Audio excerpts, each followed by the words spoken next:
on, guys? Welcome back to the Deadly Draw podcast. End of season, technically tomorrow, then. End of light. Just like that. I know, we've been Gone. talking about it this entire time, right? Like, Yep. excited, jazzed about it, and then we're in it, it's flying through, and now we're here. Yep. You know how many times I told myself, even hunting a couple days ago, I went before the snowstorm, and it was that day that it was foggy and freaking misting and shit like that. And it just absolutely sucked. I hated every bit of it, but I told myself in the tree, like, unless you go somewhere else, dude, this is it. Right, Now you're putting your shit away until turkey season at best. right. Or, you know, obviously you could archery league or whatever. You're still shooting, but it's just not, it's not the same. You're not getting up in a tree. You're not reading. I mean, you're reading sign, I guess, if you're out just scouting and stuff like that, but it's not the same. Right. So that got me through a lot of shitty sits saying, Come on. pretty soon it's going to be December 31st and you're not going to be able to go out and do this again. Yep, So, you're going to be kicking yourself going, I should have went out there because now I got to wait all the way for another year to do it again. It's only 9 months. Only. Come on. It's not a year. Still, it's a long time. It is But a there's a long lot of prep. There's a lot of Yeah. prep that you do coming up to that next season. So, I mean, there's a lot of work to be done yet. So, every year. That's right. But yeah, I think tonight we'll just do kind of an around the table on a season recap and what you liked about this year, what you didn't like about this year, where you succeeded this year, where you screwed up this year, what you would change, how you want to do things different next year. Yeah. That type of scenario. So whoever wants to start, I'm all ears for you. Well, I guess, for me, you guys have been saddle hunting for a couple years now, and it was my first year. So it definitely made me more mobile. I like that aspect. It took me a little bit getting used to it, and I took a couple different approaches in using the equipment. But all in all, I've really enjoyed it, and it made me more mobile. So I like that aspect, especially in state land or even on my own property. I found where I was, I got to be just 15 yards over that way, and I don't have a stand. And I don't want to deal with taking a stand down and all of that, so I can just go up and was successful doing it. So it was good as far as new things, So that was. Yeah, and I'll continue to use it. It's not something that I picked up and Just leave it? Yeah, no, I'll definitely be saddle hunting more. So it I was was cool just to going get to ask into you it. if you were going to utilize it more going into next For year. sure. I mean, still not much on my private, Right. but it'll still be used there. But other places, public land, definitely. I'm not packing in a hang-on or a climber or, and that's what turned me off of public hunting. Right. It's just too much. It's too much. And, now with that SRT system, I mean, yeah, you don't have to get up that high. So Right. I can just throw my rope up there and go up a tree with no sticks. That's what I really like more than anything was the no sticks, because you got your platform, you got your sticks, you got all your other gear. And so are you really gaining anything? It adds up. You're gaining some, but it's a lot to pack in still. So dumping the sticks and just having a 35-foot rope and being able to pull it tight and go, that was huge. I really like that. So Streamline it a little bit. Yep. for sure. So that was one of my highlights of my season as far as new gear or something new. Things that I learned. Well, I don't know. I only hunted half the season, really. I don't know. I mean, be patient. I mean, I've always been somewhat patient, but it just goes back to stay patient. Watch, learn, just keep doing what you're doing. Don't get ahead of yourself. Don't try, I got to change right away because this didn't work tonight, So there's that too. And just thinking about like recap and just our conversations and stuff like that. Like you started utilizing the ATV a little Yep. bit for your in and Yep. outs, especially for if it's just a random like, shoot, I got to go change batteries in a camera For sure. instead of walking in Yep. there. New access to your ridge Yep, to that where was huge. That was huge with the new neighbors. That's huge. yeah, being able to get in and out of there pretty much Yeah, undetected untouched. and not leaving your ground scent Yep. all the way through your property was a major one for Yeah. you. Yep. You know, just getting in back into the food plots and learning what we did from the people that we did through Monster Buck. I mean, that helped me a ton. Mm. You know, so that was another big one as far as food plot stuff and prepping for that and Yeah, getting it just in in and getting those- it in right. You know, Just not in those throwing two seed out and times, praying. the one time that you and I went down there, and then the other time that you and I went down there, like the talking with Scott, like Yeah. you could sit there like an encyclopedia Yeah. with him all day long, and I Ton mean of it was just knowledge. like a half-hour conversation, and you're looking through room in your brain because of all of the Yeah. information that he's spewing Right. out, and it's like he's another one that for sure we're gonna talk to. Even if it's over the computer, I'd like to do it in person, but we'll see how that goes. But like just a vast of knowledge. Him and knowledge. his son, I mean, they're experts in Yeah. the field. You know what I mean? Yeah. So it's Yep. huge that way for sure. Learn a Any lot from them. any big mistakes that? Maybe over hunting a couple spots, you know, in and out, even though I was good about it. It's just, I got blowed at a few times and still went back, and it's like I knew I shouldn't have. But that's just me pushing it too, I guess. I mean, sometimes you got to do that. So it's kind of a give and take of, did I learn anything? Right. No, I kind of knew that already, but but you gotta push Something a little could bit, change right? from it too. You never know. Right. I mean, it could go bad and it could go good. I mean, it's just one of them fine lines, you know. So, Yep, for sure. but all in all, good season. Yeah, I don't know. I don't got much else, I think. Yeah. Well, I think you kind of learned a little bit too about your food plots as well too. For 'Cause sure. You're going to be doing something different even with A little bit. managing it as Yep. well, aren't you? Yep, definitely. I mean, I went in over the last weekend or whenever it was. I took the 4-wheeler for a spin and just went and looked and walked through now that I was done hunting and what's going on in that area, you know. And there's beds all over. There's beds all over. There's big beds towards the north And that where it was in gets your thick. that TSI area. Yep. Okay. And multiple beds in a different area where you can tell it's a doe and fawns or whatever, and then single beds. And that's kind of been that way in the past, but just there where I cut, they weren't bedding. They were bedding more to the north. Now it's spread out more. And I noticed I've already got new shoots that are coming up all over the place like this tall. Really? Yeah. Nice. So I mean, it definitely. Did you notice any browse pressure Oh on it? yeah, Oh, really? they're chowing on that Mowing stuff it? in there. Yeah. Dude, that's awesome Yeah, to see it's working huge. right away. The only thing I'm gonna do different, I'm not gonna try, and I talked about that a little bit. And I'm not gonna try and do any hinge cutting. I'm just gonna 2 foot, 3 foot, and just whack them down and make sure that trunk gets on the ground. I don't want that sticking up necessarily. Maybe in certain spots, but Yeah. but not a lot of it. So Horizontal they cover. can walk over it. It's not a maze or a zoo trying to get through. But yeah, it's very happy with how that turned out. I'm not gonna be able to You cut it figured- all, but I'm just keep doing little spots every year, a little You quarter figured acre you spot. knocked down like 20 trees or something like that, or At more? least probably 30 to 40. 30?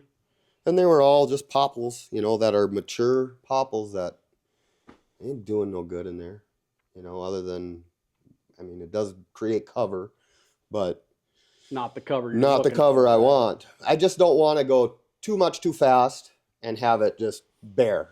I mean, it's not going to be bare, but you know what I'm saying. I mean, there's thick areas there where I don't want to necessarily cut the cedars and certain species out. I just want to knock all them popples over, so get the shoots will pop new up. shoots coming up, and it's already looking good. So Nice.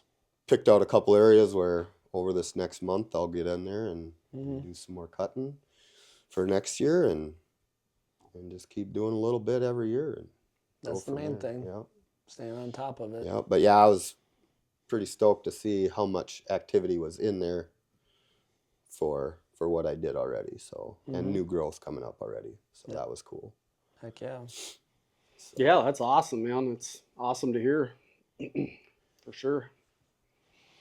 Yeah, no. How about you, Shoots? Me? Well, I'd say I learned a good amount. I think I noticed too, like during this time of year, last year, when we were kind of going over and doing a lot of that postseason scouting and stuff like that. I think that definitely benefited a lot, and that was probably the most I've ever done. Obviously, during season, things change, right? But I think for the most part, when we were finding all that, you know, sign and trails and all that, I think a lot of that benefited because those areas that I sat, it still stayed consistent with that action throughout the year. Did stuff change? Obviously it did, but I don't know. I'm definitely going to do more of that. There's got to be something said about that because they talk about, well, you do your killing now, right? Yep. And not during season, right? When it comes to scouting and whatnot. So do more of that kind of stuff. And even, you know, I wasn't much of a glass person either, you know, trying to find deer and get on them and stuff like that. Did some of that too for the first time, and I don't know why the guy didn't do more of that kind of stuff, but you know, live and learn, right? So, no, I was just so used to walking around and finding it that way, but utilizing that kind of tool as well is then you can kind of see what area they are in, right? And go, okay, now I have an idea. Now let's walk that and see what that looks like. So, definitely going to do some more of that kind of stuff. So, well, and also what I learned too is when I was sitting in that tree, when I made that change, when I shot that 8-pointer in Wisconsin, it was just kind of the in-season thing there was, oh, I can kind of see that they're using that road a lot. Why don't I just set up in there? You know, it's been consistent there too. Sure enough, had one walk through and that worked out well as well. So Sure. kind of both things, post, during, you know.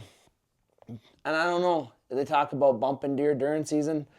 Is it a big deal? Is it not? I don't know. It's kind of nice to know what's going on. You can only look at, you know, your app so much to do like, you know. Scouting. Right. Yeah. You got to have Gotta get boots on the ground and see what's in there. So it's like, Yep. I've heard, you know, it's not, you know, you bump one, it's not a big deal. They'll come back. But maybe if you do it too much, you'll probably burn them out. It's just something that, again, a learning thing. You got to do it and just see what happens, you know, Yeah. and kind of go from there. So, Yeah, I think a lot of it, I mean, obviously every deer is different, right? Yep. So you got some deer that'll lay right there and watch you walk by, Right. and you got some deer that are in the next county when you I come by them. Had it happen again when I took the wheeler out where you sat. yeah. I drove up that draw a little bit just to see what tracks were, turned around and came back. And as I turned around and came back, right behind where you were sitting, there was two of them bedded down. Mm-hmm. And they just stayed there and I didn't stop. I just kept going and Just watch you go right I by. went out and did all my stuff. And then I drove up through the valley and I seen two more take off. And I said, well, they must have got up and walked that, you know, and turned around and went to the house. Nope, they were still bedded right where they were bedded. They never got up and moved. Mm-hmm. So, you know, as long as you're, like you say, right, four-wheeler, oh, don't stop and look at them because then Right, they gone. then they're gone. You know, but if you see them and just whatever, or if you're not, if just go to where you're going and do what you got to do and then get back out. You know, I don't think it bothers. Doesn't seem to bother them. No. So, no, when it comes to that kind of stuff, definitely going to keep doing some more of that and utilizing those tools and doing some more scouting and stuff like that because it just seems like there's so much out there that is untouched that it's like, a guy's got to do a little bit more and find out. And that's all it is, right? You don't have to go crazy and try to be all over the place, but something different, just a little bit more. And Dude, maybe those come up micro with some- movements are Yeah, huge. right. You can be 60 yards off the Yeah. X and not even know what's happening in there. How If long it's have a I been thick enough doing that? piece, you know what I Right. mean? How long have I been doing that? Yeah, that narrowing down, that shifting, that. And I've I shifted know it the seems stand, dumb, but I'm moving my stand 30 yards or that not way. even. It You know might what I be mean? the It's like- next tree over even. Exactly. You know? And in that one location, I've had a stand within a 60-yard radius. Yep. But every couple years, I end up moving that stand to stay where the new trail where Yep. they're moving. I mean, you just got to focus and pay attention to that stuff. And that's if you're not seeing anything when you go scout this next couple months, you'll realize that and Yep. I'll be moving stands before track, yep. spring. Definitely. Yeah. Yeah, Utilize that's one them. thing that Zach and I had talked about a little bit, and that'll be next week's episode. But right now, mapping them trails out, Yes. cleaning them trails up, getting Yes. some horizontal cover along them trails, getting them to where they're establishing them as like a historic trail that I like this. I feel secure from going from A to B. And he's like, it's just amazing how that'll be, you could start to then pinch in on Narrow it them and down. make changes to where, well, I don't like how when they get here, some of them are going up this way and the other ones are going up this way. Well, you can manipulate, knock some Deter shit 'em a down, little put bit. some stuff there Yep. to make them kind of use that same system. Yeah, thinking back now, I guess one mistake that I can say that I did is on my ridge where I had my stand. About after season last year, I went in and moved it, and I pushed further into the flat of the ridge, and not a good idea. I got burned there, you know, and Just because of bedding there. yep, just I got too deep, where before I could just slip up. I didn't pressure them. I was close, but it was just too close to the trail for shooting too. So I wanted to make a move, and I think I'm actually going to pull my stand further to the north even than where I had it last year. So I'm going to end up moving that stand again. But So you'll be a little bit more on the downslope. well, then, so that probably. ridge where I'm at, it drops like 15 feet. And I used to sit right on that edge, on that little bench. but up on the top side. Okay. I'm going to move down about 20 yards on the low side to the north of it. So it's, And then try and stick to evening hunts, you thinking? Or I don't know yet. That ridge is just tough, man. It's a tough one. tough You to know? get into in the evening. For sure. I mean, because those buck beds that I found up there, and I know it's a spot, but if I move it further to the north, I'll be able to slip up there even easier in the morning, and hopefully catch them coming back to that bed. Sure. So Yep.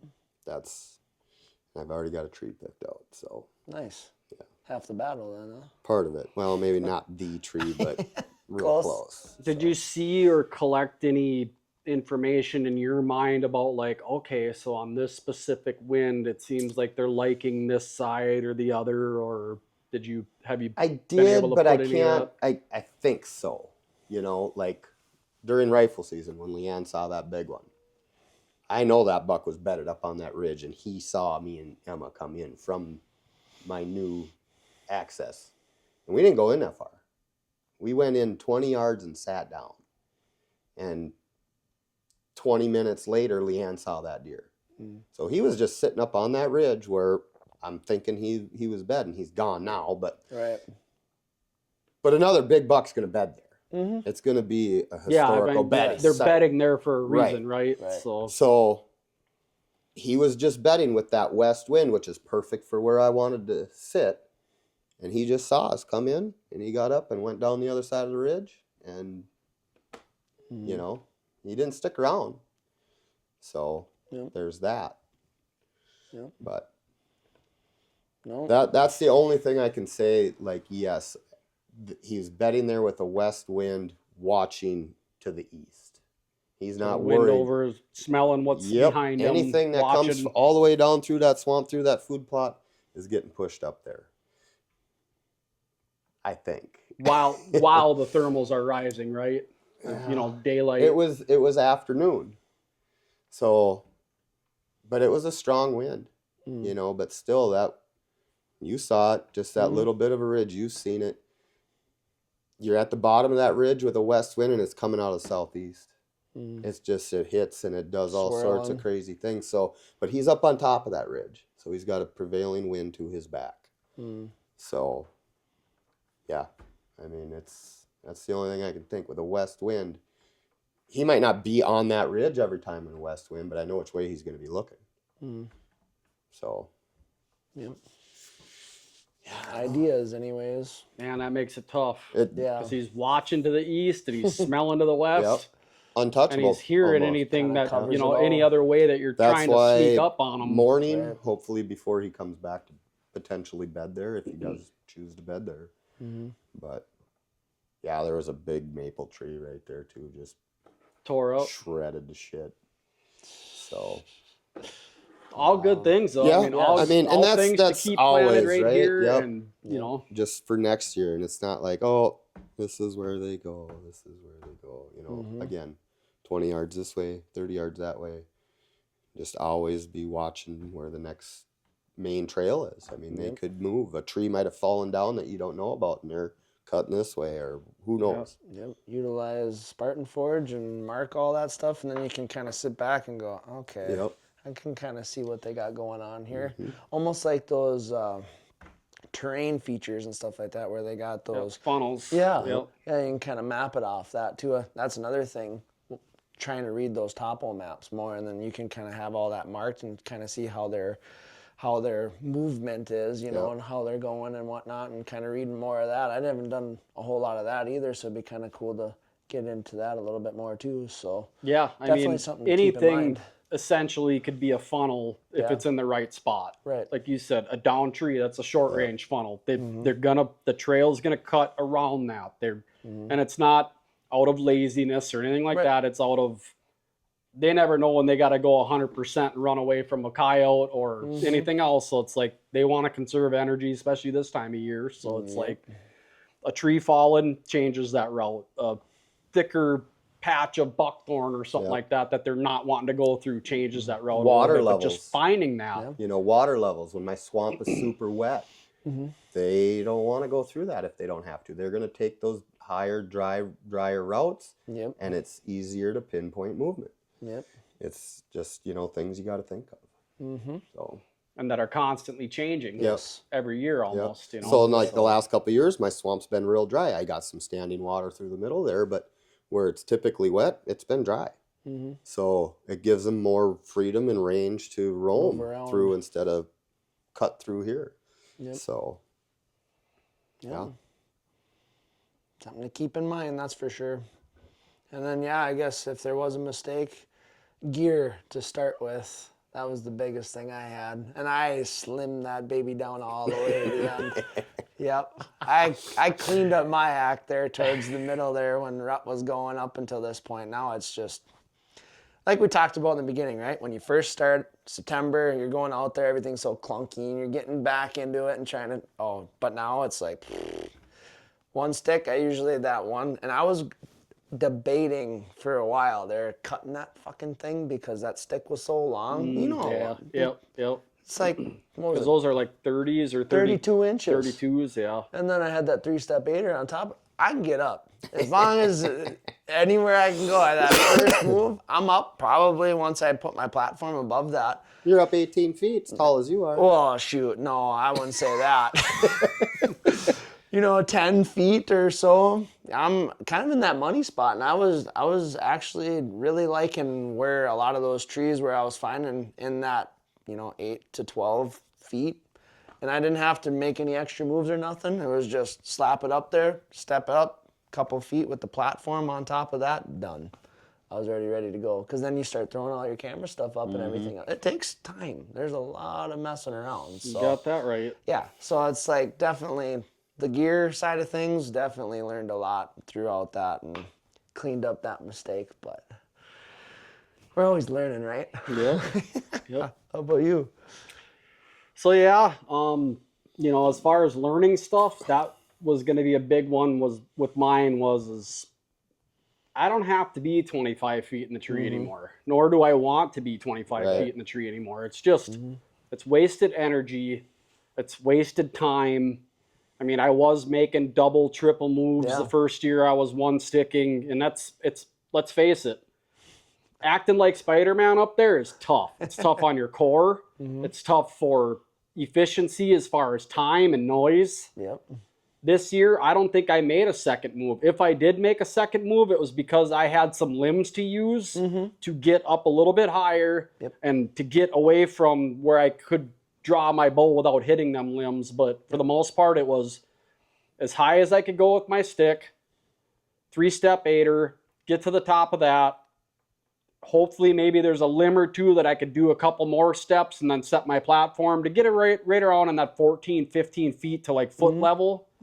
Otherwise, there was some sits that I sat 8 feet just because there was limbs up where it got thicker, where it was higher. I didn't have my saw with, nor did I want to lose that cover to where I could still stand and maybe even just bend my knees a little bit if I needed to get a draw on them. But, and I killed that one, only had a one, I just did my initial move, got up there. I always do try and it's a little bit of a pain, but when I go to put my platform in, it's about at my waist level from the top of my stick. So I basically got to do the kid crawling up on the counter thing, but I'm tied in. So I'll use my rope. Kind of pull yourself up. And kind of pull myself up, and then you have to almost stay tied in to where you can get back down and pull your platform and stuff. But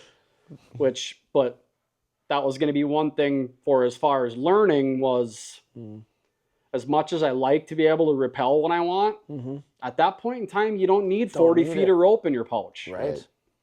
That's right. When I hunted with Johnny, he was bringing 4 sticks, which is added weight and stuff like that. But he had the super minimum tether and rope system. Is that 8 millimeter? Yeah. And it was like, man, that's nice. Yeah. Like, very much. Granted, you need more ways to get up higher if you want. That's where it's like I'm having a hard time getting rid of it because it's like, oh, man, what if I do want to make that second move?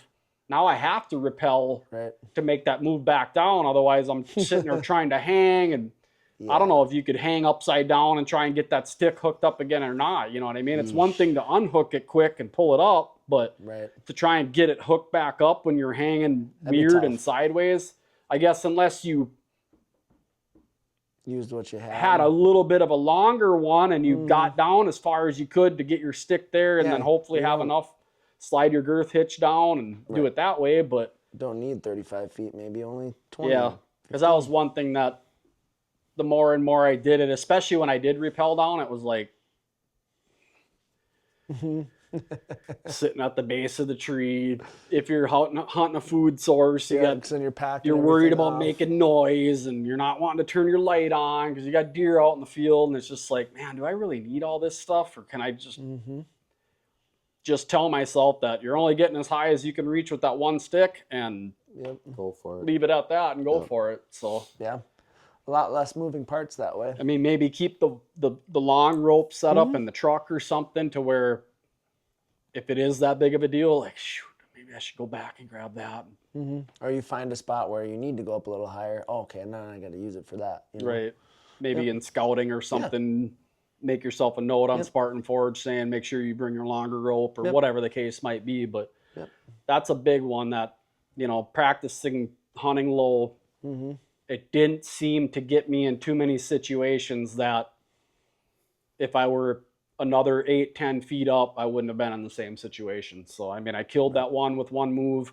I had the opportunity on the one in Missouri with only one move, and that was I was in a straight telephone pole, no cover at all. Nothing around it. The only thing I had was a couple other telephone poles by me. That was, but they weren't off the same clump, so it was just like, and where he came, that Predator Camel you were running. That was going to be the other thing was, there is definitely something to that, because even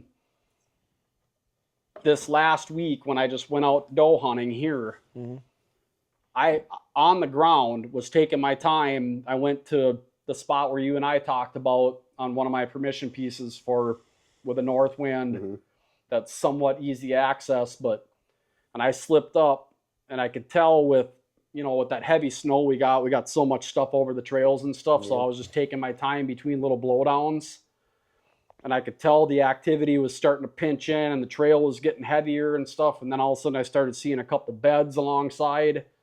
And then before I looked up, there was like 5-6 of them got up and took off, but like 2 of them stopped and they turned, and I just froze. and I had that Predator on, they had no idea.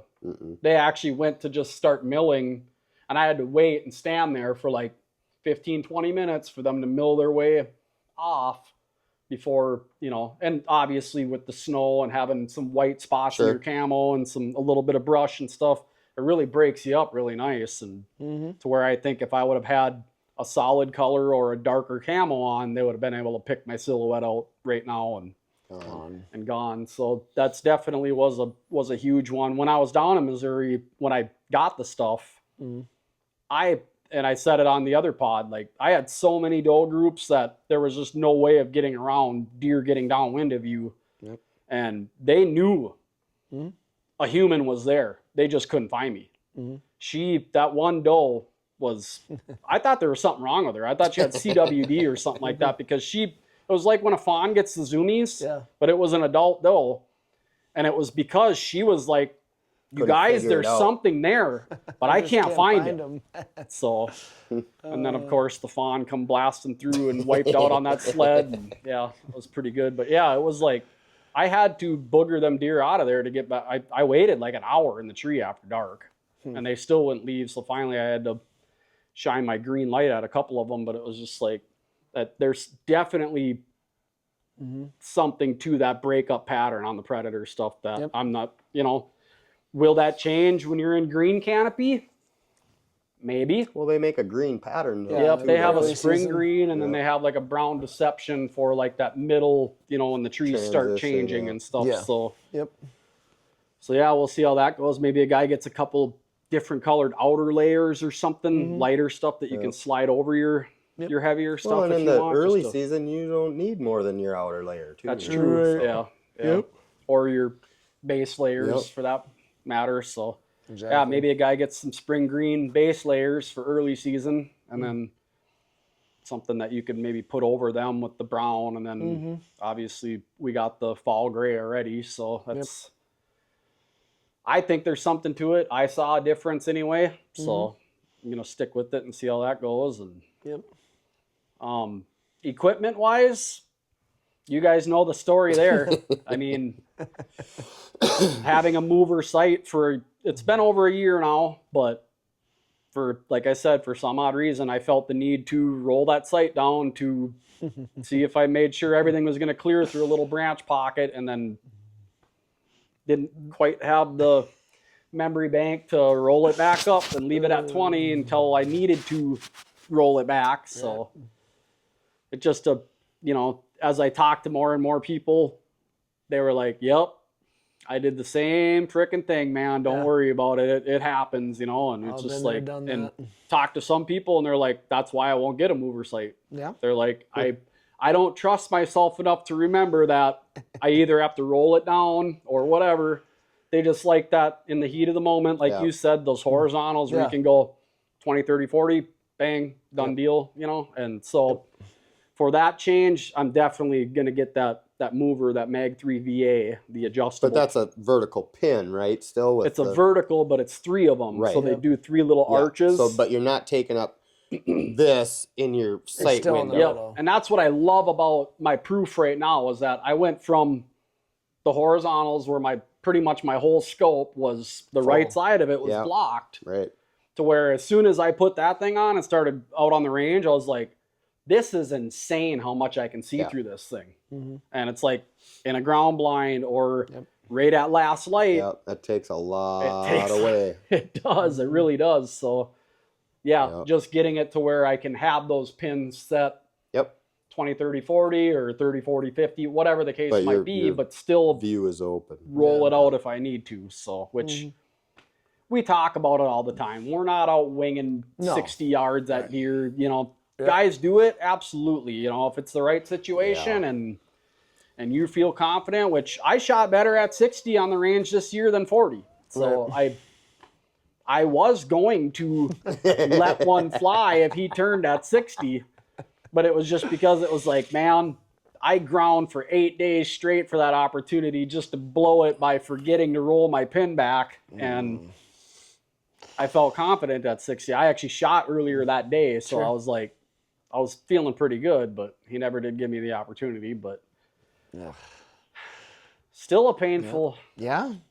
I'm still thinking about it. You'll never stop. No. Yeah. Going Be back, there a Don't while. stop thinking about it. with any luck, I will be going back down there this coming Sunday. So revenge is on the It's on the coming. On dinner. the beaten path. Yeah. It's coming. Well, But that'll be fun. that and going in earlier and staying later really changed my way of thinking this year. There was a lot of times where I was practically set up with like an hour to go. And it's a long hour sitting there in the dark, but there's just something to. I walked out like half hour, 45 minutes after dark one night, and I just about walked right up to a doe. Yeah. She was downwind to me. She didn't care. She did not care. I got within like 10 feet of her before she finally and she didn't blow. She just kind of did the couple bounds and then just started trotting. She flipped her tail up and was flagging the field like, hey, there's something over here, but Right. just a total different, because I used to if it was like 5-10 minutes before last shooting light and I didn't see any deer that seemed like it was going to be Right. an opportunity for me, I'd be like, I'm going to get down right now because I don't want to blow anything out. but I've Getting down or yep, moving out. and getting out of the woods, I would hear deer take off and bust off and stuff like that. Not necessarily blow, but it was like it was still light enough for them to make something out. And I think that has burned me a couple times over the years too. So Yep. definitely something I'll probably continue to do as early as possible, and then to make sure that I'm waiting it out all the way. It sucks packing up in the dark, especially when you got camera gear and saddle gear and stuff like that, because it's like it's extra shit that you're packing up at the base of the tree and stuff. But I really think that once you have that full darkness curtain over you, you can make a little bit of noise and get away with it. Yeah. So Yep. and every situation is different. Obviously, if you're in the timber, Right. it's a little bit easier to get down a couple minutes after dark. And, obviously if the food source is a ways away or whatever, and you figure everything should be out there by then you can get away with stuff. But, Yep. hunting field edges and food sources and stuff like that, it's like, you got to wait You until have it's to. black Yeah. and Yep. slither out of there as quiet as you possibly can. And Yep. Yeah, I've been hearing more and more about that. That same kind of story too. Somebody was talking about that it was just blacker than black, and deer didn't get phased at all. They just sat there and just let them walk right by and didn't blow nothing, just hanging out. So something to be said about that too. yep. So I think I'll continue on that path. And as far as everything else goes, I mean, I don't know. I did do quite a bit of hunting in different areas and stuff this year to try and get off of. I think that was one of the things that we had talked about pre-season was, what our strategies were going to be or what we were thinking about changing. And if you don't have if you want to call it your target buck per se or whatever the case might be, or if you don't have a steady buck on camera, what you're going to be doing. And I did get into some different areas that I'm definitely going to be keeping an eye on even throughout postseason here, just to try. I ran into a big one on public that with my camera that I never did catch up with. I ended up shooting that one that I shot on November 3rd and going on that trip. But Yep. just I think another area to key in on that right now, I've only ran into like one or two other guys, and they're usually hunting different areas in there and stuff. So it was kind of pretty laid back, and there's a good buck in there and stuff. So I think just to continue to focus on areas that try and find those little overlooked areas. I know it's tough. There's people everywhere, but Yep. and then just really put the time in, like you said, postseason and in the springtime and stuff, just to get out there and read it and log it, and even if it kind of sucks because you could find a bunch of big rubs and big community Yeah, but scrape again, sites and you stuff, know, and that buck could be dead. But or Right. gone. I mean, he might have came through one time and did that, Satellite and he over. might have just kept on going. You know, Right. that's one thing about sign. It's hard to, unless you see it fresh, Right. repeatedly. You know, or find a shed, yeah. well, but it's hard to. I'm going to set up because I know there's rubs here. Mm-hmm. It could only happen once. He could have been Right. through once. You know, you don't know. And people are shooting deer where there are no sign. I've heard that too. It's so it goes back to that right day, right time. Yeah, I mean you know, you got an idea. You scout, you hunt. We've hunted for years, you know. But Mhm. I mean, in that scenario, I guess, right, with the one buck, I mean, and you didn't have no sign in there. Zero sign. Zero That's sign. what I was just gonna say. There know? wasn't a sapling rubbed in there. So I went in pouring rain one day, and I walked in there, and I could not find a rub, a scrape, and he was through there several times on my camera. Yeah. So he just wasn't. and then you look at an area like mine where it's tore up every Destroyed. freaking year, And yours too. you know, and we know there's deer in there, right? But Right. what day are they coming through? I mean, the camera says he was here such and such on this moon or this wind, and Yep. so you set yourself up for that, and he still, you know, it's just right day, right time, right luck. I mean, it really, in my opinion, it is. I mean, yeah, you put a strategy together and you can strategize best you can, but if they don't cooperate, if it's not what they're doing that day, Yeah. You ain't gonna it's not see him. it's not all for nothing. But yeah, it's not his day to be through that area. You know, he's over here today, and he's gonna maybe be back around, and you know, like I was patterning those two every 3-4 days, and then it was every 4-5 days, and then it was like, well, shit, once a week maybe, or you know. So once it gets later into the season, that pattern starts to break out and get further apart, and it gets to be so sporadic that it's hard Yeah, it's to not consistent. pattern a deer, right? I mean, And I'm a firm believer. After that first sit, it gets tougher every Oh, for time. sure. You're leaving a little Yep. bit more every time. You're giving up a little bit more every time. Yeah. And it's just like Yep.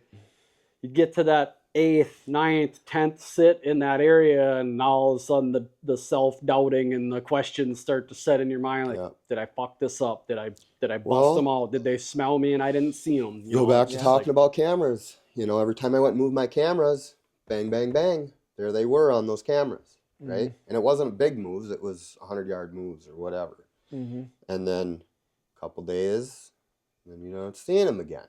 You move them cameras 2 weeks. Oh, they're moving through over here now. So cameras are great, but are they setting, you know, the mature bucks? Too much Deterring 'em maybe a little information bit? on that? Maybe, I don't know. You know, I love cameras; they're fun. It's a great tool, but is it deterring them at some point once they start to see them in a spot? Yeah, very You well know, could be. I don't know, Yeah. but it's fun seeing them on camera. I love it. Oh, dude, and it gets you jacked Oh, too, man. but it can also get you bummed out Right, too, and that's where right, it's like, right. man, such a double-edged sword. It but, is for sure. But yeah, when you're getting them on there, and then once they all of a sudden they start getting into a pattern, and Yeah. all of a sudden their pattern starts daylighting, it's like that's Oh, next to shooting them. It gets you jacked. Yeah. I mean, and Oh yeah. gets you up in the morning, and it gets you out there early, and gets you staying late, and gets you really managing your movement, and you know Yeah. you're taking your time on the way in, and on pins and needles pretty much the whole time if you know that deer is in the area or Around. was in the area the Right. day before or whatever, you know. So, Yep. but yeah, other than that, it's like just continue to learn. That's the biggest thing too. Yep. yeah. You know, trying to turn being humbled into a positive You have to. experience Yeah, you or have to. learning experience If you because can't it's like, take you a know, bad eat you experience alive. and humble yourself by it, Yeah. you're not learning anything from it, Yeah. in my opinion. You know. Right. You're not So, growing by any means. Yep. right? Don't dwell on it. Don't get mad about it. Don't. I mean, you might be Yeah. mad about You it, but can't, you don't. can't control it. You just gotta. All right. Move forward next time. You know. Yep. Yeah, learning lessons. Yeah, confidence and positivity Yep. is a game changer when you're hunting. Yep. I mean, if you're going out there full of doubt and, you know, if you're Stay home. questioning if Right. you're Just stay questioning home. your equipment, if you're questioning how you shot the day before, any of that stuff that might be lingering around in your mind, it That's just the makes last the hunt thing you need when feel you're going different to when a you're stand. going If you out got there. any doubt in your equipment, especially your bow, Yeah. turn around. turn around and go shoot your bow. You know, I mean, seriously, you might, Right. it's the only day I got. I get it. But man, you get into that situation, You get in your own head. you're gonna mess yourself up. Mm-hmm. Yeah. Yeah, For it doesn't sure. take much. Doesn't take much, and you can get it all messed up upstairs. So, Mhm. yeah, no, it's good to have that confidence, and yeah, like you said, just being positive, and like we talked about on a couple podcasts back, it's having fun, right? Absolutely. Just gotta enjoy the process. It's hunting. Can't control any of it. All you can do is learn from And whatever it you're goes doing back, and right? keep growing. Blah, blah, blah. No cameras, no cell phones, I Yep. mean, just go hunt. Grab your bow, Mm-hmm. go get in a stand, and that's how we used to hunt. Yep. You know, scout, right? Set up your best Yep. you can and hunt. Yep. That's all it's about. That's right.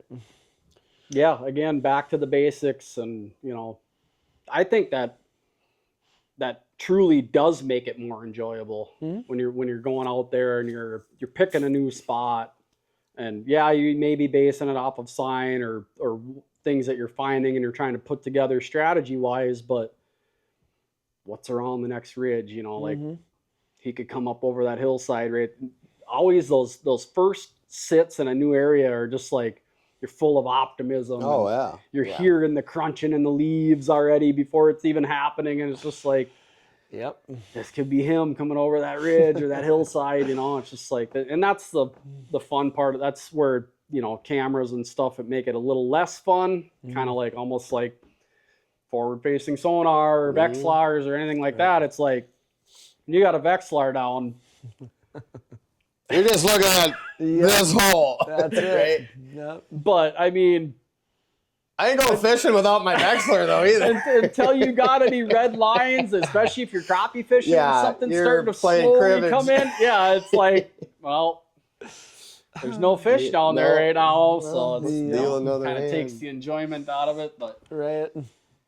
No, I think you said it though with those micro adjustments, like just going a little bit further down, you know, like 30, 40, 50 yards or something like that. I think I'm going to do more of that next year for sure.